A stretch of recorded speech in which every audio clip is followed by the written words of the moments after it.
Welcome back नाजरीन। और अब बात करते हैं साइट लिमिटेड के हवाले से, जहां मुलाजमीन एक बार फिर तनख्वाहों से महरूम हैं। बाबा कौम का दिन है आज 25 दिसंबर, और आज की तारीख तक मुलाजमीन को तनख्वाहें नहीं मिली हैं। इतलात ये हैं कि 12 ग्रेड तक के मुलाजमीन को तनख्वाहें मिली हैं, लेकिन उससे ऊपर के जो मुलाजमीन हैं जिनकी तादाद 400 से ज़ायद बनती है, गालबन 450 के करीब, उन्हें तनख्वाह नहीं मिली। और ये पहला मौका नहीं है, इससे पहले भी कई मौके ऐसे आए हैं कि मुलाजमीन को वक्त पर तनख्वाह नहीं मिलती। और गुज़िश्ता कुछ अरसे में तो ऐसा हुआ कि मुलाजमीन ने ईद त्यौहार भी बग़ैर तनख्वाह के गुजारे, जब उनके घर में खाने को भी कुछ नहीं था। और बहुत सारे मुलाजमीन ने परेशान होकर हमें भी रब्ते किए, हमें भी कॉल्स की, और अब एक बार फिर ये वाली सूरत हाल है। और इतलात ये हैं कि वहाँ पर कॉन्ट्रैक्टर्स को पेमेंट हो रही है, लेकिन मुलाजमीन को तनख्वाह नहीं दी जा रही है। हमें टेलीफोन लाइन पर ज्वाइन किया है एमडी साइट जनाब गजनफर कादरी साहब ने। हम उनसे मजीद तफसीलात जानते हैं। जी अस्सलाम वालेकुम गजनफर साहब। हाँ जी। गजनफर साहब, इस हवाले से क्या कहेंगे आप, और आपको कितना टाइम हो गया चार्ज लिए हुए, और ये सैलरीज वाला इशू जो है वो क्यों नहीं सॉर्ट आउट हुआ अब तक? देखिए, मैं 2 महीने हुए मुझे, मगर मैं समझता हूँ जो मेरी नॉलेज में है, क्योंकि आपने आज क्रिसमस के हवाले से जो है वो बात की है, तो क्रिसमस पे हमने सारी तनख्वाहें जो है उनको सारी पे की हुई है, जो हमारे मसीह बरादरान हैं उनको। और उसके अलावा जो इस महीने की बात है, तो आज हम 25 में बैठे हुए हैं, अभी 5 दिन है, तो इंशाल्लाह ताला ये सारा कंप्लीट हो जाएगा। और ऐसा कोई हमारा इशू नहीं रहा कि गजनफर साहब, तनख्वाहें। हम नवंबर की तनख्वाह की बात कर रहे हैं, दिसंबर की नहीं कर रहे। नवंबर जी की जी। तनख्वाह नहीं मिली मुलाजमीन को, आपके साइट के मुलाजमीन को? नहीं, नवंबर की तो क्लियर है, और जो है वो अपना अगर किसी का कोई इशू की वजह से रह गई है तो वो बिल्कुल इंशाल्लाह मैं चेक कर लूंगा। 12 ग्रेड तक हुई हैं, 12 ग्रेड से ऊपर किसी को तनख्वाह नहीं मिली है एमडी साहब? नहीं जी, मेरी इत्तलात के मुताबिक हमने सबको जो है वो पे की हुई है। आपको तनख्वाह मिल गई है एमडी साहब? जी जी, मुझे तो मिलती है, ऐसी अच्छा, बात नहीं। बाकी फिर अफसरों को भी इसका मतलब अलग अकाउंट है, कोई अफसरों को तनख्वाह दे देते हैं, बाकी वालों को, खास खास लोगों को, लेकिन बाकी नहीं मुलाजमीन को नहीं नहीं, देते? ऐसी कोई हमारी पिक एंड चूज का कोई पॉलिसी नहीं है, सबका हक है। और वो कभी हो जाता है, क्योंकि यहाँ पे सारी जो है वो सेल्फ जो है वो जनरेटेड होती है, तो हमारे पास जैसे वहाँ से ड्यूज आ जाते हैं तो उनको पेमेंट हो जाती है। मगर मैं फिर भी चेक कर लूंगा कि अगर किसी को रह गई है तो इंशाल्लाह ताला वो जल्द ही उनको जो है वो नो टाइम पेमेंट हो जाएगी। अच्छा गजनफर साहब, ये डिजिटाइजेशन के हवाले से भी थोड़ा सा बता दीजिए। मिनिस्टर साहब भी वहाँ पे आए थे और उसकी ओपनिंग भी हुई थी डिजिटाइजेशन की, और ऑनलाइन मंसूबे का इफ्तिताह भी हुआ। तो मेरा उससे पे ये सवाल ये है आपसे कि वो ऑनलाइन मंसूबा जो है वो कौन सी कंपनी एग्जीक्यूट कर रही है, और उसमें साइट लिमिटेड के कितने पैसे लग रहे हैं, या कितनी अदायगी कर दी है अब तक आप लोगों ने? जी, हमने ये पंजाब इंफॉर्मेशन टेक्नोलॉजी बोर्ड से जो है वो अपना किया हुआ है मुआहदा, और उसके सिलसिले में जो है हमने डिजिटाइजेशन स्टार्ट भी हो गई है, जैसे आपने फरमाया कि मिनिस्टर साहब ने, और उसकी इनॉग्रेशन भी कर दी है, तो इंशाल्लाह उस पर वर्किंग हो रही है। और ये बेहतरीन इक़दाम है कि सारी चीज़ें जो है वो मोबाइल एप्लीकेशन के थ्रू, और सब जो है हमारे टेनेंट्स होंगे उनको सबको जो है ना इन्फॉर्मेशन अवेलेबल होगी। नहीं, इस पे हम चाहेंगे कि तफसील से आपके पास आएँ भी, और इस पर हम मजीद भी अपने नाजरीन को आगाह करें। बस मुझे ये काइंडली बता दीजिए कि इस पे पेमेंट कितनी की है साइट लिमिटेड ने? जी, इस पे हमने 10 मिलियन जो है ना पेमेंट की है इसकी, और वो अकॉर्डिंगली जो है ना 50% पेमेंट की है इसकी, अपना जो हमारी एग्रीमेंट के साथ हुई है। अच्छा, राइट। और ये बताइए कि साबिक मिनिस्टर रऊफ सिद्दीकी साहब के टाइम पे भी एक ऐसे ही प्रोजेक्ट का इनॉग्रेशन हुआ था। क्या ये वही प्रोजेक्ट रिज्यूम हुआ है, या वो प्रोजेक्ट क्या क्या बना और अब ये कोई नया प्रोजेक्ट है? नहीं, ये टोटल न्यू प्रोजेक्ट है, जिसमें सारी जो हमारी, जब से ये साइट लिमिटेड 1947 से वजूद में आई है, तो अभी तक का जो रिकॉर्ड है सबको डिजिटलाइज किया जा रहा है। और ये बहुत बड़ी फैसिलिटी है कि अपना इंडस्ट्रियलिस्ट के लिए, आवाम के लिए, कि सारी चीज़ें उनके फिंगर टिप्स पे होंगी, सारी इंफॉर्मेशन अवेलेबल होगी, और उसकी बहुत सारे फ़वायद हैं।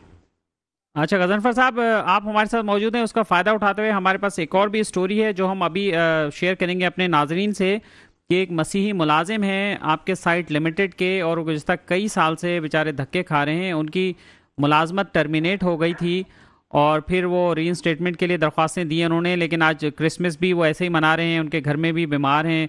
हमारे साथ वो स्टूडियो में भी ज्वाइन कर चुके हैं। उनसे भी बात होगी। तो इस केस को भी आप थोड़ा सा इंसानी बुनियादों पे देखें, या मेरिट पे आता है नहीं आता, अब ज़्यादा डिटेल तो फिर आप प्रॉपर इंक्वायरी करेंगे तो पता चलेगा। तो इस पे भी आप कुछ कमेंट करना चाहेंगे? देखिए, मुझे अभी इस केस की नॉलेज नहीं है, मगर ये है कि जैसे आपने बताया कि इंसानी बुनियादों पे बिल्कुल हमारी जो है हमदर्दियाँ उनके साथ है, मगर क्योंकि कई सर्विसेज मैटर होते हैं, कोई इश्यूज होते हैं, वो जब हम तक मेरिट ऑफ केस नहीं देखेंगे, मेरिट्स पे नहीं देखेंगे, तो हम किसी नतीजे पे पहुंच नहीं सकते। मगर इंशाल्लाह ताला जो उनका राइट है, बिल्कुल हम इंश्योर करते हैं कि उनको मिलेगा। बहुत शुक्रिया आपका गजनफर साहब, आप हमारे साथ टेलीफोन लाइन पर मौजूद रहे और एमडी साइट हमसे बात कर रहे थे और उन्होंने अपना पॉइंट ऑफ व्यू बयान किया। हमारे पास जो इतलात थी वो हमने आपको बताई हैं, लेकिन उन्होंने जो अपना मौक़िफ़ बयान किया वो भी आपके सामने है। और हमारे साथ स्टूडियो में हमें ज्वाइन किया है जो मुतासरा एक मसीही मुलाजिम है, जो कि क्रिसमस का दिन है और क्रिसमस के हवाले से सारे लोग ही तैयारियां कर रहे हैं, लेकिन जो ये मज़दूर हैं, ये जो मुलाजिम हैं, साइट लिमिटेड के मुलाजिम थे और इनके घर में अब भी इस वक्त सूरत हाल ये है कि परेशानी है पूरे घर में, और इनकी जो जॉब है वो जा चुकी है और इनकी नौकरी बहाल नहीं हो पा रही, उसके लिए कोशिशें कर रहे हैं गुज़िश्ता कई सालों से। और ये जो मुलाजिम हैं अमानत मसीह साइट लिमिटेड में 2007 में इन्होंने मुलाजमत शुरू की और उसके बाद फिर इन्हें अप्रैल में मुलाजमत से बरतरफ कर दिया गया 2014 में। तो 2014 से ये अब तक ऐसे ही घूम रहे हैं और दफातर के चक्कर लगाए हैं। इन्होंने मुख्तलिफ दफातर में गए हैं, अफसरान को दरख्वास्तें दी हैं और कई मौक़ों पर इन्हें कहा गया कि हाँ इनके केस को दोबारा से पिकअप किया जाएगा और उसको देखा जाएगा, लेकिन इनका मसला अभी तक हल नहीं हुआ। और ये वहाँ पर सैनिटरी वर्कर हैं, वहाँ पे काम कर रहे थे और हमारे साथ स्टूडियो में उन्होंने ज्वाइन किया है अमानत साहब ने, अमानत मसीह। बहुत शुक्रिया आपका अमानत साहब, आप हमारे साथ मौजूद हैं। और अमानत मसीह साहब के साथ माना भाई ने भी हमें ज्वाइन किया है, जो कि चेयरमैन हैं मेरी पसंद वेलफेयर एसोसिएशन के। बहुत शुक्रिया आपका माना भाई, आप हमारे साथ मौजूद रहें। तो अमानत मसीह साहब से हम मालूम करते हैं। अमानत साहब बताइए कि क्या मामला हुआ था, आपकी जॉब का क्या मसला हुआ, क्यों निकाला गया था आपको? सर मैं तो यानी 9 सालों से धक्के खा रहा हूँ और एप्लीकेशन दे जा रहा हूँ, पर मुझे स्पेस नहीं किया जा रहा। एडमिनिस्ट्रेटर साहब आरिफ जैदी थे, वो भी निकाल देते हैं। मामा रहीम साहब थे, वो भी निकाल दे, वो भी एडमिनिस्ट्रेटर थे। आपकी जॉब थी क्या, कॉन्ट्रैक्ट पे थी, डेली वेजेस पे थी, परमानेंट? मैं 18 साल कच्चों में रहा हूँ। 18 साल पहले आप नौकरी की कच्चे मेरे में? वाली साहब थे, कच्चों में रहा हूँ 18 साल। उसके बाद फिर एमडी शादर शमन साहब आए थे, उन्होंने हमें पक्का किया गया। अच्छा, तो आपकी जॉब पक्की हो गई थी? जी, नूर मोहम्मद जागरण साहब ने सबको पक्का कराया। फिर तो उसके बाद 2007 में जैसे पक्का हुआ हूँ, उसके बाद 7-8 साल ड्यूटी की है। उसके बाद यानी थोड़ी छुट्टियाँ की हैं, छुट्टियों के दौरान इन्होंने आपको निकाल दिया जी। और कोई अच्छा। शो का नोटिस पहला दूसरा ना अखबार में आया है, डायरेक्ट डिसमिस लेटर आया। अच्छा, तो वापस आकर फिर आपने दरख्वास्त दी उनको? दरखास्तें मैंने बहुत दी, पूरे 9 साल तक दरखास्तें देता रहा। कितना अर्सा छुट्टी की आपने, क्यों छुट्टी की थी? तकरीबन कितने महीने छुट्टी की?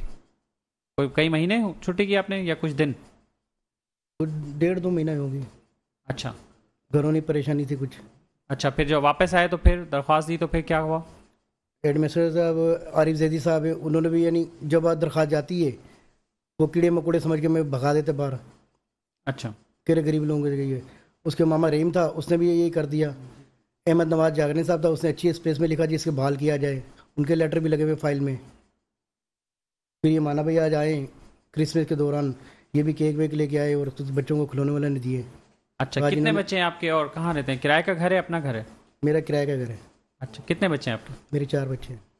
अच्छा, वो कितने बड़े बड़े हैं, क्या करते हैं? एक बड़ा बेटा पढ़ रहा है 10वीं में, और बाकी नहीं पढ़ रहे तीनों। कब से नहीं पढ़ रहे? ये 9 साल से नहीं पढ़ रहे, जब से यानी नौकरी नहीं है। तो बच्चों को भी निकाल लिया आपने स्कूल से? पैसे नहीं होते, कहाँ से निकालेंगे? रिक्शा टैक्सी चला के टाइम पास कर रहा हूँ अपना। ऑफिस में डेली जाता हूँ। अच्छा, घूमता फिरता रहता हूँ। फाइल तो आपने बनाई हुई, कागज तो काफ़ी सारे हैं आपके पास? जी जी। तो उस पर कुछ नहीं हुआ? सारी रिसीविंग लगी हुई है, हर महीने की, हर साल की लगी हुई है। जब निकाला था तो आप सिर्फ आपको निकाला था या और भी मुलाजिम कुछ साथ निकाले? सर और मुलाजिम भी सारे निकाले थे, तो उनको 4 महीने पहले, ये निगरान हुकूमत से पहले इन्होंने सबको बहाल कर दिया। वो कैसे बहाल हुआ? सर वो दे लेके बहाल हुए। मेरे पास ना सिफारिश है ना पैसा है। इधर तो वहाँ जुमा बाजार लगा हुआ साइड लिमिटेड में। मेरे पास पैसे होते या सिफारिश होती तो आज आरिफ जैदी को भी देता, मामा रहीम को भी देता, नीचे किसी और अफसर को भी देता। जो अफसर अच्छा काम कर रहे हैं मेरा, दिशान वली साहब ने लिख के भेजा जी इसका काम करो, वो नहीं किया इन्होंने। अहमद नवाज जागरनी साहब ने बोला लिख के भेजा वाटर निकालो, वो राजा मंगी ने नहीं निकाला। एमडी साहब की लिखी हुई है एप्लीकेशन कि मेरी मीटिंग कराओ, मंगी साहब ने ये मेरी मीटिंग नहीं कराई। सारी फाइल में लगी हुई है, फाइल देखेंगे ना तो खुद ही देख लेंगे मैं सच है झूठ है सब इस फाइल के अंदर है। तो मैं तो नहीं लिख के आया ना, वो खुद ही लिखा हुआ है ना एमडी साहब के हाथों का।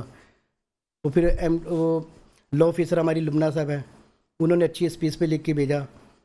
अभी ये पिछले दिनों की बात है 27 तारीख को एमडी साहब ने ओके कर दिया 48 पारा पे। तो सेक्रेटरी साहब ने भी ये लिख दिया। फिर आरिफ जैदी के पास आई, उन्होंने डिसमिस लिख दिया।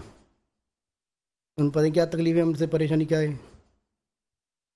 अच्छा, तो आपकी बेगम क्या करती हैं? बीमार पड़ी भी हैं। बीमार है वो? जी जी। क्या बीमारी, क्या मसला उनको? उनको पहले शुगर हो गई थी, फिर फालिश का अटैक हुआ 2007 से 7 साल हो गई है। सारी रिपोर्टें भी पड़ी हुई हैं, सारी जेन्युइन रिपोर्टें। ये भी नहीं कोई तो दो इलाज नंबर नहीं बने। करा रहे आप उनका? इलाज भी करा रहा हूँ अब्बासी से, और उसके बाद फिर वो गोरी हॉस्पिटल है नागन पे, फिर कराची सिटी हॉस्पिटल है। ये तीनों की पक्की रिपोर्टें कोई। और ये सैड मीटर वाले दवाई वगैरह ले रहे हैं टाइम से? जी ले रहे हैं। सैड मीटर वाला से मेरी ये दुखाई से डिस्पेंसरी है, लेडीज डॉक्टर है, घर में आके चेक करके देख लें अगर कुछ भी है। और मेरी घरवाली के पेट में यानी हर्नियाँ भी हैं, और ये पेट भी नाप भी फुली हुई है। अच्छा, ये बताइए माना भाई कि आपको कैसे इनके बारे में पता चला और फिर आपने क्या किया उस पर? सबसे पहले तो आप लोगों का शुक्रिया अदा करता हूँ, आप लोगों ने हमें बुलाया जहाँ पे बुलाया।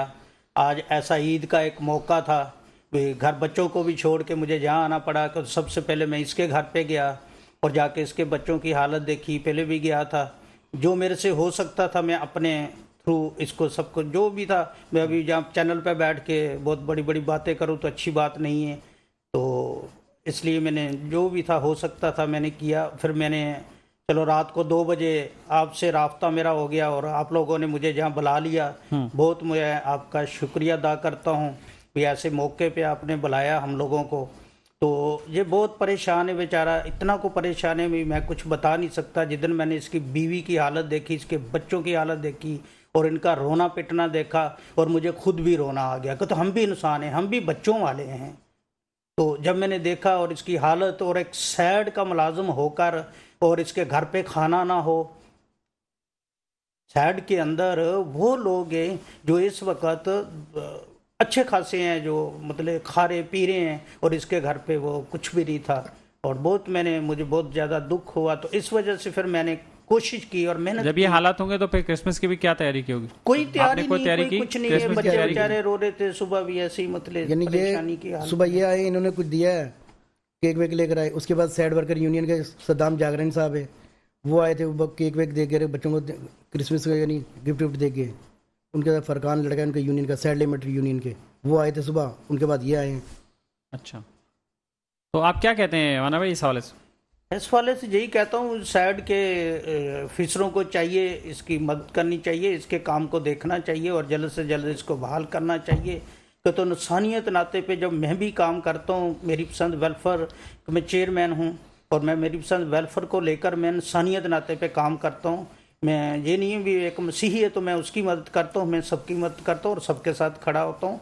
अगर ऐसे ही कोई और भी अगर कोई मेरे साथ आएगा तो मैं उसके साथ खड़ा होऊंगा और उसको बिल्कुल आगे तक लेके जाएंगे, उसको साफ किताब दिलाएंगे और इसको भी साफ किताब मिलना चाहिए। अगर दूसरे लोगों को मिलता है तो इसको भी गरीब को मिलना चाहिए।